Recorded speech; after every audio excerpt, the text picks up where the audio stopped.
नमस्कार, लोकमत भारत की खास बुलेटिन में आप सभी का बहुत बहुत स्वागत है। मैं आपके साथ मोनिका राठौड़। ये रुक करते हैं खबरों की ओर। प्रधानमंत्री नरेंद्र मोदी ने शुक्रवार को सेवा तीर्थ कॉम्प्लेक्स का उद्घाटन किया। इसमें प्रधानमंत्री कार्यालय, नेशनल सिक्योरिटी काउंसिल सचिवालय और कैबिनेट सचिवालय काम करेंगे। पीएमओ आज से रायसीना हिल स्थित साउथ ब्लॉक से सेवा तीर्थ में शिफ्ट हो जाएगा। उद्घाटन के दौरान प्रधानमंत्री ने नए कॉम्प्लेक्स में लगी सेवा तीर्थ की पट्टिका का अनावरण किया। परिसर की दीवार पर देवनागरी लिपि में सेवा तीर्थ लिखा है। इसके नीचे नागरिक देवो भव का भी मंत्र लिखा गया है। प्रधानमंत्री नरेंद्र मोदी ने नए पीएमओ कॉम्प्लेक्स सेवा तीर्थ में महिलाओं, युवाओं और कमजोर वर्गों से जुड़े अहम फैसलों की फाइलों पर साइन किए। सरकार के अनुसार ये फैसलों का उद्देश्य इन वर्गों को सीधा लाभ पहुंचाना है।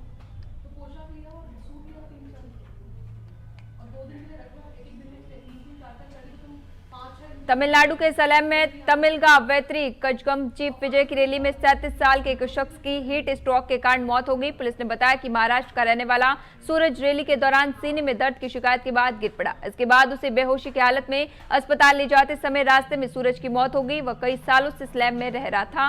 पुलिस ने बताया कि सूरज की कुछ समय पहले एंजियोप्लास्टी हुई थी। पुलिस केस दर्ज कर जांच कर रही है। पिछले साल 27 दिसंबर को तमिलनाडु के करूर में एक्टर विजय की रैली के दौरान भगदड़ मची थी।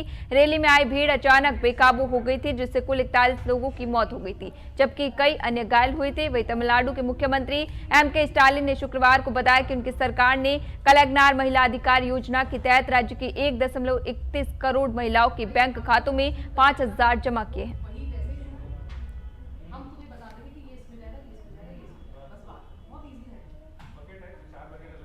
राजस्थान के पंचायती राज विभाग में कार्यरत एक जूनियर असिस्टेंट के घर 1.5 करोड़ रुपए का सोना मिला है। एसीबी की छापेमारी में चांदी के जेवर और 75 लाख कैश और 4 आलीशान मकान, महंगी गाड़ियां भी मिली हैं। शुभकरण परिवार के खिलाफ आय से अधिक संपत्ति अर्जित करने के मामले में भ्रष्टाचार निरोधक ब्यूरो ने गुरुवार अल सुबह बड़ी कार्रवाई की है। एसीबी की विभिन्न टीमों ने आरोपी के 5 ठिकानों पर एक साथ सर्च अभियान चलाया। तलाशी के दौरान मातेश्वरी एनक्लेव में स्थित मकान से करीब 75 लाख रुपए नगद मिलने की पुष्टि हुई है। वही इसी मकान और गंगा शहर स्थित ठिकाने से 1 किलो से अधिक सोना और लगभग 2 किलो चांदी बरामद होने की जानकारी सामने आई है। एसीबी के अनुसार बीकानेर शहर में आरोपी के 3 आलीशान मकान पाए गए हैं, जबकि गांव पुंडासर में भी एक भव्य मकान की पुष्टि हुई है। इसके अलावा आरोपी के नाम करीब 17 हेक्टेयर कृषि भूमि होने का भी पता चला है।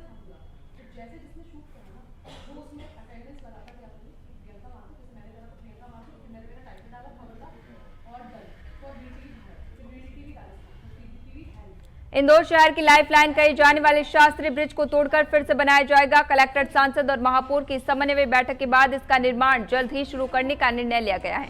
इंदौर नगर निगम और रेलवे मिलकर इस प्रोजेक्ट को अंजाम देंगे। नया ब्रिज 6 लेन का होगा, जिसमें वो ट्रैफिक के दबाव को झेल सकेगा। लंबे समय से शास्त्री ब्रिज की जर्जर हालत और वाहनों के दबाव को देखते हुए यहाँ नए ब्रिज की मांग की जा रही है। रेलवे के अनुसार ब्रिज को 5 मीटर ऊंचा करने की आवश्यकता है। 70 साल से अधिक पुराना शास्त्री ब्रिज शहर के सबसे व्यस्ततम मार्ग पर मौजूद है, जहां से रोजाना हजारों वाहन निकलते हैं। ये इंदौर के पूर्वी और पश्चिमी क्षेत्र के बीच सेतु का काम करता है, जो मुख्य रूप से रिगल चौराहा, पलासिया, एमजी रोड, महात्मा को Rajwada, collectorate, Indore railway station, Shastri market और सियागंज जैसे व्यापारिक केंद्रों से जोड़ता है।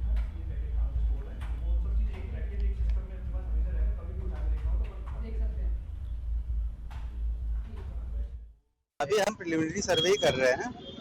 इस ब्रिज को रेलवे बनाएगी पूर्णतः एंड टू एंड, और अभी हम कमिश्नर साहब के साथ, आईएमसी के साथ और मेट्रो के साथ हमने जॉइंट इंस्पेक्शन किया है कहाँ से उनकी लाइन जाएगी, और हमारे यहाँ पे जितनी यूटिलिटी है, sewer line, pipe line, cables, इसको कैसे शिफ्ट किया जाएगा या क्या प्रोसीजर ऑफ वर्क रहेगा, उसके लिए हम यहाँ पे अभी बार सर्वे, ऑन फुट सर्वे करके फिर जब कंप्लीट सर्वे करने के बाद जब इसका डिटेल जीएडी बनाएंगे, डिटेल प्लान बनेगा, तो उसमें ये आज के सर्वे का जो भी पॉइंट्स है उसको इंक्लूड करके हम इसका प्लान बनाएंगे। रेलवे के चीफ इंजीनियर साहब कमिश्नर साहब से मिले थे, बैठक हुई थी, और तब बताया गया कि रेलवे शास्त्री ब्रिज को तोड़कर नया ब्रिज बनाने वाले। तो इसलिए हम रेलवे के अधिकारी, हम लोग नगर निगम के सब लोग यहाँ जितनी हमारी यूटिलिटी है, सीवर लाइन, पानी की आदि, इसकी सर्वे करके जॉइंट इंस्पेक्शन कर रहे हैं, ताकि उनको कैसे हटाया जा सके, उसमें कितना क्या पैसा लगेगा। और रेलवे अधिकारी साथ में ही है, लगभग 150 करोड़ की लागत से बनेगा। जैसे बहुत सारे निर्णय भी उच्च स्तर पर बैठक करके होंगे। हम लोग प्रारंभिक सर्वे कर रहे हैं। सर, किन किन बिंदुओं पर सर्वे किया गया आज? बताए ना कि जितनी हमारी सर लाइन है, वाटर लाइन, सीवर लाइन, और इनको देख रहे हैं, इनको कैसे शिफ्ट करेंगे, कहाँ शिफ्ट करेंगे, देख रहे हैं।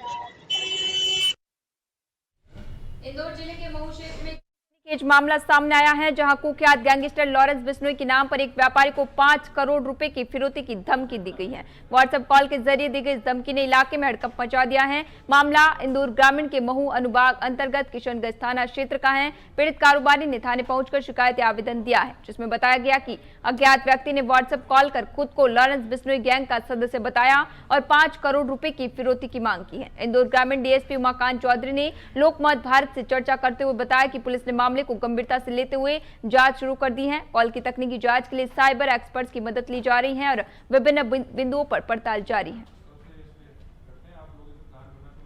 कुख्यात गैंगस्टर लॉरेंस बिश्नोई के नाम पर इंदौर के महू में एक व्यापारी को धमकाने का मामला सामने आया है। ग्रामीण डीएसपी उमाकांत चौधरी जी इस वक्त हमारे साथ मौजूद है। सर, क्या मामला है? कल एडिशनल एसपी कार्यालय महू में एक आवेदन एक युवक के द्वारा दिया गया था और वो किशनगंज थाना क्षेत्र का रहने वाला है और एक व्यवसायी का पुत्र है। उसके द्वारा आवेदन में ये बताया गया है कि उसको फोन पर लॉरेंस बिश्नोई गैंग के नाम से किसी ने व्हाट्सएप पे धमकी दी है और पैसे की मांग की गई है। पुलिस के द्वारा बहुत ही गंभीरता से इस आवेदन पर जांच की जा रही है। हमारी साइबर की टीम है और कॉल डिटेल्स वगैरह के आधार पर इसमें आगे जांच की जा रही है। इसमें कई बार ये देखने में आता है कि कई बार लोग शरारत के तौर पे भी इस तरह के कॉल या मैसेज करते हैं, लेकिन पुलिस हमेशा इसको गंभीरतापूर्वक जांच कर रहेगी और इसमें अगर कोई ऐसी गंभीर बात होगी तो इसमें आगे वैधानिक कार्रवाई की। कितने पैसों की मांग की गई है? इसमें लगभग 5 करोड़ की उन्होंने डिमांड की। पत्र में सर आपको जो पत्र दिया है, शिकायती पत्र, क्या एडिशनल एसपी कार्यालय महू को दिया गया है। हम इंदौर में मुख्यालय में खड़े होकर बात कर रहे हैं। उनके द्वारा यही कहा गया कि आप इतने पैसे दीजिए, नहीं तो हम आपको जान से खत्म कर देंगे। इस तरह की उन्होंने धमकी दी है और इसमें पुलिस अभी चूंकि बहुत ही प्रारंभिक तौर पे हम आपसे बात कर रहे हैं, इसमें आगे जांच में जो भी बिंदु आएंगे हम आपको बताएंगे। सर, जो ये व्हाट्सएप कॉल था ये कहाँ से आया, लगभग क्या जानकारी लगी है? पुलिस की साइबर टीमों के द्वारा यही अभी जांच की जा रही है और उनको बुलाया गया है। उनके और भी क्या बैकग्राउंड रहा है, कभी कोई किसी से कोई दुश्मनी तो नहीं रही, कोई इस तरह का कोई, इन सारे तथ्यों पे हम लोग जांच कर रहे हैं और हमारी साइबर की टीम इसमें जांच कर रही है। थोड़े समय बाद हम इसको ये जो सर कारोबारी है, इनका क्या कामकाज है? जैसा मैंने आपको बताया कि एक युवक के द्वारा ये आवेदन दिया गया है। अभी बहुत सारी डिटेल उनसे जांच में सामने आएगी और जब डिटेल सारी आ जाएगी तो हम आपको अवगत करेंगे। तो धमकी का मामला है। लॉरेंस बिश्नोई कुख्यात गैंगस्टर की ओर से महू के एक व्यापारी को धमकी मिली है। फिलहाल पुलिस मामले की जांच कर रही है। कैमरा पर्सन जीतू माथुर के साथ सतीश शर्मा, लोकमत भारत, इंदौर। ग्वालियर जिले के डबरा में पंडित प्रदीप मिश्रा की शिव महापुराण कथा में शुक्रवार को एक दुखद घटना हो गई। यहां कथा शुरू होने से कुछ ही देर पहले पंडाल में बैठी उत्तर प्रदेश की 65 वर्षीय महिला की हार्ट अटैक से मौत हो गई। मृतका की पहचान इटावा निवासी पुष्पा देवी के रूप में हुई है। वह 2 दिनों से डबरा के नवग्रह शक्तिपीठ पर कथा में शामिल हो रही थी। शुक्रवार सुबह जैसे ही वह पंडाल में अपनी जगह पर बैठी, अचानक उनके सीने में तेज दर्द उठा और अचेत होकर गिर पड़ी। दरअसल डबरा में नवग्रह मंदिर के प्राण प्रतिष्ठा समारोह के तहत पंडित मिश्रा की कथा का आयोजन किया गया है। समारोह के पहले दिन 10 फरवरी को कलश यात्रा शुरू होने से पहले भगदड़ मच गई थी, जिसमें 70 वर्षीय महिला रति साहू की मौत हो गई। बच्ची समेत 8 लोग घायल हुए थे।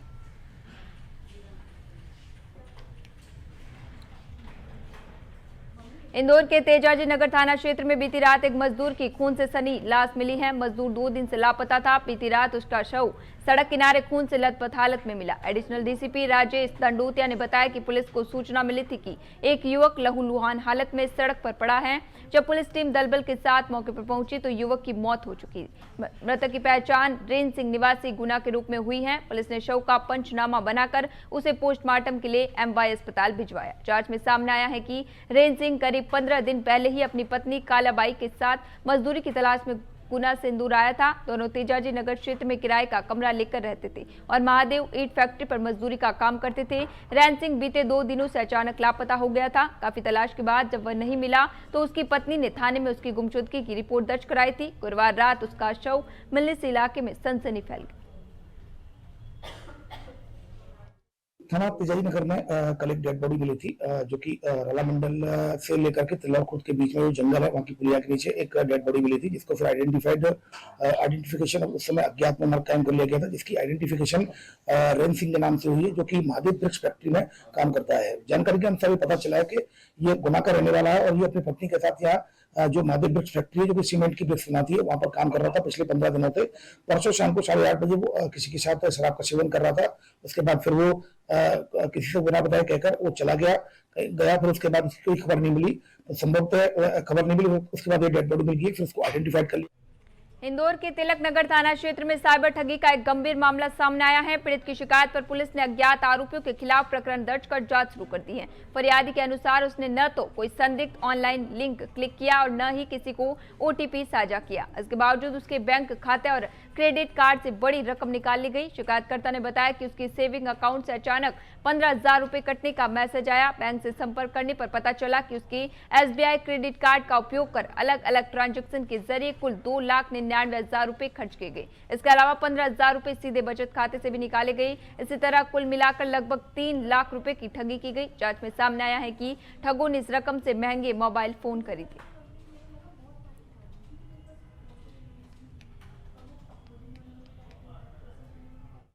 इस प्रकार बताई, उसको पता नहीं था कि उसने न कभी किसी को ओटीपी दिया, न ही कोई किसी प्रकार की कोई एपीके फाइल डाउनलोड की, न ही कोई लिंक को डाउनलोड किया, क्लिक किया।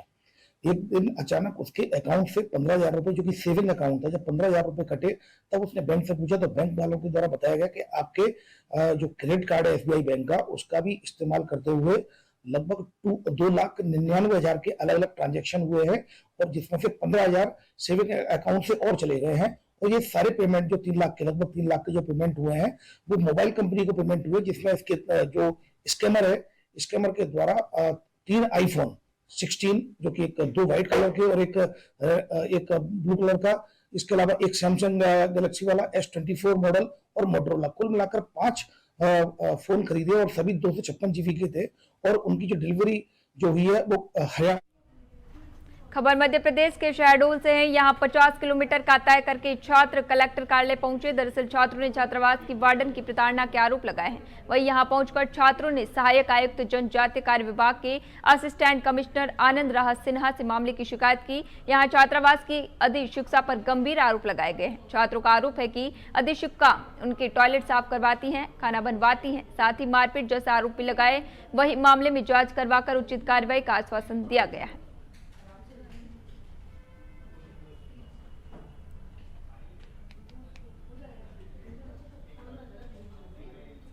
सर मैम हमसे बहुत डांटती हैं, मारती हैं, साफ सफाई नहीं करते हैं तो हमको मारती है। आंटी आती हैं, उससे काम नहीं करवाती हैं। फोन चला, कल ही मारी थी। एक एक डंडा टूटती है एक बच्चे के हाथ में, और आंटी डंडा लेके आती है। हमको खाना भी पेट भर नहीं देती है, चावल भी तौल लेटरिन साफ करवाती हैं, बाथरूम साफ करवाती हैं और मारती है। और गेहूं में कुछ सब ऐसे कर देती हैं। सर हमारे होटल में इतनी हुआ है कि मैम हमको मारती हैं, कल भी मारी थी और मारी थी ना, ये हमारे हाथ में एक बार डंडा टूटी थी। ये सबको मारते हैं मैम, और न खाना देते हैं ठीक से। 50 बच्चे में से ये 2 जग चावल निकालते हैं, और फिर हम लोग साफ ऑफ नहीं करते लेटरिन बाथरूम, फिर बोलते हैं तुम लोग यही हो। और वो आंटी डंडा तोड़ के पहले से रख देते हैं, हमको मार बचता है तो आंटी बहुत हंसती हैं। और फिर आंटी बोलती हैं मैम से ऐसे बताती हैं कि ये लोग ऐसा करते हैं, हम लोग करते भी नहीं, तो भी बोलती हैं तुम लोग ऐसे करते हो। तो मैम हमको फिर आंटी की बात मान के हमको मारती हैं, फिर आंटी भी बताती हैं। ये छात्रावास की बच्ची हैं, 6वीं से 8वीं तक का सेकेंडरी माने सीनियर आश्रम है। वहाँ के अधीक्षक के खिलाफ शिकायत है कि इनको मैन हैंडल करती है और इनसे काम करवाती है, जो कि उसको नहीं करवाना चाहिए, और भी उनकी शिकायत है। तो अधीक्षक को तो मैं भी प्रेमा सोसाइटी सस्पेंड कर दूंगा आज ही। मैं इन बच्चों को वापस छोड़ने जा रहा हूँ, खाना खिलाने की व्यवस्था करा के उन लोग को छोड़ के आता हूँ। प्रिंसिपल से मैंने बात की है कि उसके स्कूल से बच्चियाँ कैसे हैं, सारी यूनिफॉर्म में हैं, वो अपने टीचर्स की रिस्पॉन्सिबिलिटी फिक्स करके रिपोर्ट देंगे, तो उन टीचर्स के खिलाफ भी मैं कार्रवाई करूँगा। सर कौन सी स्कूल के बच्चे थे? ये CM राइज गोपारू के बच्चे हैं। ग्वालियर में जिंदगी और मौत के बीच जूझ रहे एक 9 साल के मासूम बच्चे ने अपने खून से पत्र लिखकर केंद्रीय मंत्री ज्योतिरादित्य सिंधिया से न्याय की गुहार लगाई है। मासूम ने शहर के एक नामी डॉक्टर पर बिना डिग्री डिप्लोमा के दवाओं का अत्यधिक डोज देते हुए उसके शरीर पे गंभीर बीमारी पैदा करने का आरोप लगाते हुए कार्रवाई की मांग की है। केंद्रीय मंत्री ज्योतिरादित्य सिंधिया ने इस मामले में जल्द कार्रवाई का आश्वासन दिया है। वहीं पिता पुत्र ने भी ऐलान किया है कि अभी यदि न्याय नहीं मिला तो वो आत्मदाह कर लेंगे। दरअसल ग्वालियर का रहने वाला 9 साल का मासूम यशवर्धन राठौड़ 3rd क्लास में पढ़ता है। केंद्रीय मंत्री ज्योतिरादित्य सिंधिया के ग्वालियर आगमन की सूचना मिलने पर वो अपने पिता मोनू राठौड़ के साथ ग्वालियर एयरपोर्ट पहुंचा, जहां उसके द्वारा अपने खून से लिखा न्याय का गुहार वाला पत्र केंद्रीय मंत्री ज्योतिरादित्य सिंधिया को सौंपा। सिंधिया ने पत्र को देखा और पिता पुत्र को न्याय दिलाने का आश्वासन दिया। जब सिंधिया एयरपोर्ट से रवाना हो रहे थे तब एक बार फिर पिता पुत्र उनके काफिले के सामने आ गए। सिंधिया ने काफिला रोक उनसे कहा कि वह बच्चे को न्याय जरूर दिलाएंगे। मेरा नाम यशवर्धन है। यशवर्धन, बताइए क्या दिक्कत हुई आपको? मुझे ये दिक्कत हुई थी कि मैंने पुलिस अफसर पे अपना इलाज कराया था, तो मैं इलाज कराते उसकी दवाई से साइड इफेक्ट हुआ और उसकी वजह से उस दवाई की वजह से मेरी गंभीर हालत है आज, और कोई कार्रवाई नहीं की जा रही है। अगर कार्रवाई नहीं की जाएगी तो मैं धंधर पे बैठूंगा।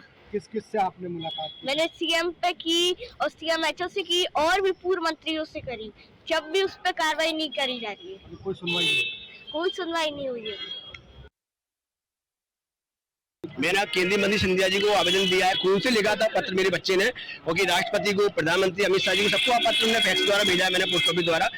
डॉक्टर की लापरवाही थी, क्योंकि उसकी गंभीर इसने इलाज किया है, मगर सीएमएचओ पर दबाव के कारण कोई कार्रवाई नहीं हो पा रही है। मैंने सीएम तक को आवेदन दिया, मगर डॉक्टर पर, सीएमएचओ पर उस पर दबाव डाल रहा है बहुत पूर्व मंत्रियों का, नेताओं का, इसलिए कार्रवाई नहीं हो पा रही। क्या है कारण दबाव का? उसको मैंने इलाज कराया था, बालों को साइड इफेक्ट हुआ था, मगर जब डॉक्टर कुलदीप सक्सेना संदेश छावनी पर जब मैंने उसके बारे में पता किया तो उस पर डिप्लोमा ही नहीं है, उसकी पत्नी का नाम एक्सटेंट खुद स्वयं बैठ रहा है, फिर भी सीएमएचओ कार्रवाई नहीं कर रहा है। उसमें क्या है ऐसा?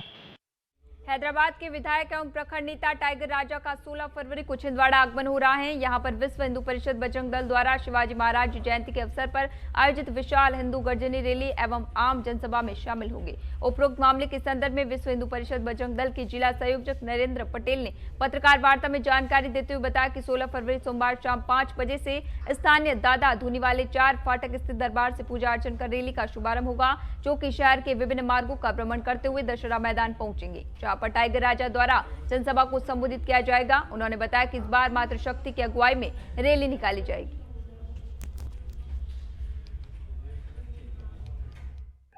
16 फरवरी शाम 5 बजे हमारे छिंदवाड़ा में हिंदू शेर, हिंदू हृदय सम्राट, हैदराबाद के विधायक टाइगर राजा सिंह जी का हमने कार्यक्रम रखे हुए। यह कार्यक्रम हमने छत्रपति शेर शिवाजी महाराज की जन्म जयंती के अवसर पर रखे हैं और हिंदू समाज को जागृत करने के लिए, हिंदू समाज को संगठित करने के लिए रखे गए। यह कार्यक्रम की रूपरेखा ये है कि ये दादाजी धूनी वाले के मंदिर से ये हिंदू गर्जना रैली निकलेगी, जो कि तिलक मार्केट चौक, पावर हाउस, गोलगंज, उसके बाद में फवाड़ा चौक होते हुए पोला ग्राउंड पर पहुंचेंगे और पोला ग्राउंड पर टाइगर राजा सिंह जी का उद्बोधन होगा, जिसको संपूर्ण जो हमारे पूरे जिले के और पूरे शहर के हमारे हिंदू भाई लोग आ रहे हैं, हिंदू माताएं बहनें आ रही है, हिंदू मठ मंदिरों के साधु संत आ रहे हैं। इंदौर के द्वारकापुरा थाना क्षेत्र में लापता 25 वर्षीय एमबीए छात्र का शव मिलने से इलाके में हड़कंप मच गया। छात्रा 10 फरवरी से लापता थी। परिजनों के अनुसार वह जन्मदिन की पार्टी में जाने की बात कहकर घर से निकली थी, लेकिन वापस नहीं लौटी। पुलिस को अंकल गली स्थित एक किराए के कमरे से युवती का शव मिला। प्रारंभिक जानकारी के अनुसार शव संदिग्ध अवस्था में मिला, जिससे मामले में हत्या की आशंका जताई जा रही है। सूचना मिलते ही पुलिस और एफएसएल टीम मौके पर पहुंची और साक्ष्य जुटाने की कार्रवाई शुरू की। जांच में सामने आया है कि जिस कमरे से शव बरामद हुआ वह युवती के क्लासमेट पीयूष का बताया जा रहा है। घटना के बाद से पीयूष फरार है। पुलिस उसकी तलाश में जुटी है और अधिकारियों का कहना है कि उसे जल्द हिरासत में लिया जाएगा।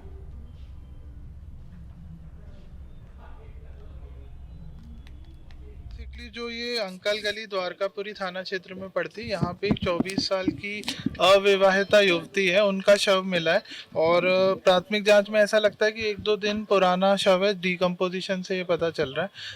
प्राथमिक जांच में ये पता चला है कि ये किसी लड़के के साथ रिलेशनशिप में थी कुछ टाइम से और ये जो है लड़के के साथ ही थी लास्ट सीन के हिसाब से, और उसके बाद लड़का यहाँ से गायब हो गया। जो लड़का था उसका नाम है पीयूष धामनोदिया, जो मंदसौर जिले का रहने वाला है। तो संभवतः ऐसा प्रतीत होता है कि प्रेम संबंध में कुछ खटास के चलते ये उसने नवविवाहिता युवती की हत्या की और वो यहाँ से फरार हुआ है।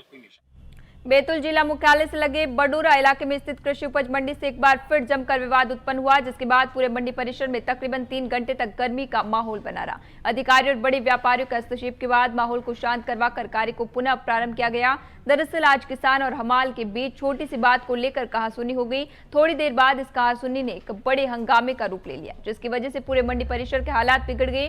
मंडी के हमालों ने काम बंद कर विरोध प्रदर्शन शुरू कर दिया था। कृषि उपज मंडी में तुलाई से लेकर लोडिंग तक के सारे काम बाधित हो गए। कृषि मंडी के अंदर और बाहर अनाज से भरे वाहनों की लंबी कतारें लग गई। वहीं मंडी परिसर में मक्का सोयाबीन के बड़े बड़े ढेर लगने से पूरा परिसर भरा हुआ नजर आ रहा था।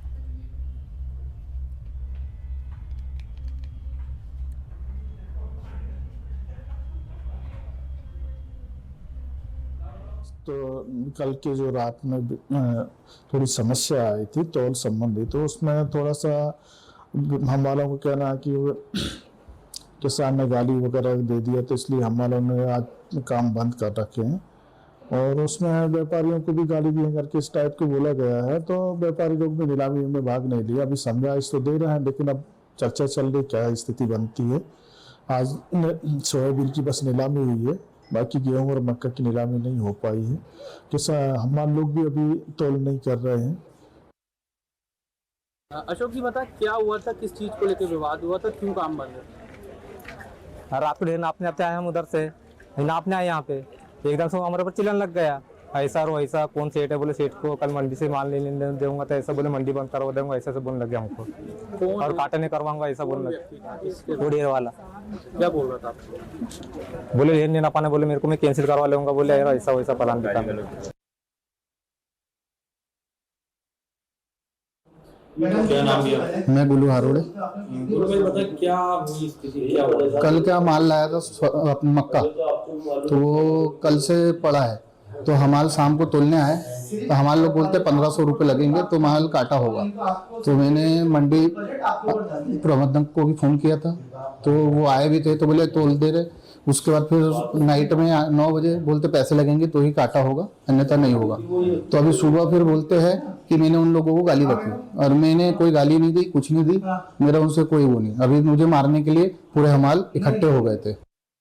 विधवा महिला का पुनर्विवाह और सामाजिक बहिष्कार के मामले बहस और चर्चा का विषय भले ही हो, लेकिन सामाजिक कुरीतियों को दूर करने के लिए हमेशा से प्रयास किए जाते रहे हैं। बालाघाट जिले के लांजी क्षेत्र में आए इसी तरह के इस मामले ने लांजी से विधायक राजकुमार कराहे ने संज्ञान लिया। उन्होंने कहा कि विधवा पुनर्विवाह अधिकार है और समाज में ऐसी कुरीतियों को खत्म किया जाना चाहिए। उन्होंने आश्वस्त किया है कि वे दोनों पक्षों को बुलाकर चर्चा करेंगे और सामाजिक सौहार्द बनाए रखने की कोशिश करेंगे। विधायक का कहना है कि विधवा महिला को दोबारा विवाह करने का पूरा संवैधानिक और सामाजिक अधिकार है और इसमें किसी प्रकार की रोक टोक उचित नहीं है। मामला लांजी के मंडई टेकरी गांव में रहने वाले एक परिवार का है, जिसमें एक व्यक्ति की बेटी की शादी के 2.5 महीने बाद ही उसके पति की मौत हो गई। महज 22 साल की उम्र में विधवा हुई बेटी 3 साल तक मायके में रही। पिता से बेटी का दर्द देखा नहीं गया और उन्होंने समाज की परवाह किए बिना उसका पुनर्विवाह कर दिया। शादी गैर बिरामदी से होने की वजह से समाज के लोगों ने पूरे परिवार का 10 साल के लिए बहिष्कार कर 25,000 का जुर्माना लगा दिया। इस मामले में विधायक ने कहा कि समाज को बदलते समय के साथ आगे बढ़ना होगा और पुरानी रूढ़ियों को त्यागना होगा। मीडिया के माध्यम से ही जानकारी लगी थी, जब मैं पेपर पढ़ रहा था और सोशल मीडिया में मैंने देखा कि इस तरह की घटना घटित हुई है। तो ये पुनर्विवाह जो है वो वास्तव में जो बच्ची होती है, अगर पति के चले जाने के बाद में अगर परिवार ने निर्णय लिया कि भाई उसका दोबारा घर बसना चाहिए, तो ये बहुत अच्छी प्रथा है और निश्चित तौर से उस बच्ची का घर बसना चाहिए। और कोर्ट के माध्यम से उसके पिता ने उसकी शादी करवाया, लेकिन अगर समाज इस तरह का निर्णय ले रहा है कि उसको समाज से बहिष्कार किया जाए या फिर अर्थदंड उसे दिया जाए, ये गलत है।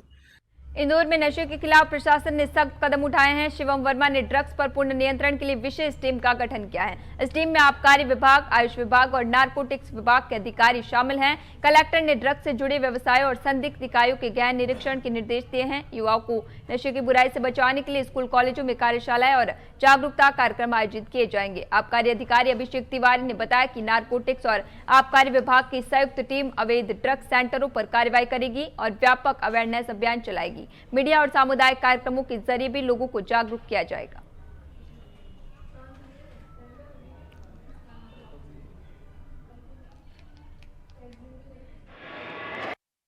तो जो 31 जनवरी को कलेक्टर महोदय ने एनकॉर्ड की बैठक ली थी, जिसमें पुलिस, हेल्थ विभाग, एक्साइज, नारकोटिक्स विभाग, आयुष विभाग, इन सभी के अधिकारियों के बीच में उन्होंने निर्देश दिए हैं कि नशे के विरुद्ध एक युद्ध का जो है ये इस पखवाड़े में हमें उसको स्टार्ट करना है और युवाओं को खासतौर से इस नशे की प्रवृत्ति से अवेयर करना है और कार्रवाइयाँ करनी है। मध्य प्रदेश कांग्रेस कमेटी के प्रदेश अध्यक्ष जीतू पटवारी शहडोल संभाग के दौरे पर हैं। उमरिया जिले सहित पाली में कांग्रेस कार्यकर्ताओं द्वारा जोरदार स्वागत किया गया। इसी दौरान पाली में बड़ी संख्या में कांग्रेसजन उपस्थित रहे और प्रदेश अध्यक्ष का पुष्पमालाओं से अभिनंदन किया गया। मीडिया से चर्चा करते हुए पटवारी ने भाजपा सरकार पर गंभीर आरोप लगाए। उन्होंने कहा कि भाजपा सरकार पिछले 25 वर्षों में प्रदेशवासियों को शुद्ध पेयजल उपलब्ध कराने में विफल रही है। उन्होंने आरोप लगाया कि प्रदेश में प्रशासनिक व्यवस्था चरमराई हुई है और कांग्रेस कार्यकर्ताओं को पुलिस कार्रवाई का भय दिखाया जाता है। कि यहाँ से पीने का एक गिलास शुद्ध पानी तो ये 25 साल की सरकार दे नहीं पा रही है। कांग्रेस के कार्यकर्ताओं पे पुलिस का डर, लाठियों का डर, प्रशासन के नाम की कोई चिड़िया बची नहीं। जो अधिकारी आते हैं, कर्मचारी आते हैं, जो पुलिस विभाग के लोग रहते हैं, वो केवल ये अवैध कोयले को ढोने में लग जाते हैं। चोरी होती है रोज। कल ही एक अधिकारी को अवैध कोयला माफियाओं ने मारा। तो आखिर प्रशासन है कहाँ? और फिर शुद्ध पानी मांगे तो डंडे और लाठियां। कलेक्टर का काम है क्या? ये मोहन यादव जी आए, प्रदेश के मुखिया है, मुख्यमंत्री है, तो लोग उनको ये नहीं कहे कि एक गिलास शुद्ध पानी दे दो, लोगों का स्वास्थ्य खराब हो रहा है, तो वो मांगे तो डंडे पड़ेंगे। तो फिर कांग्रेस का दायित्व है कि उनको ठीक करे, सबक सिखाए, उनसे बात करे। अभी के लिए खबरों में इतना ही। तब तक के लिए बने रहिए लोकमत भारत के साथ सच का।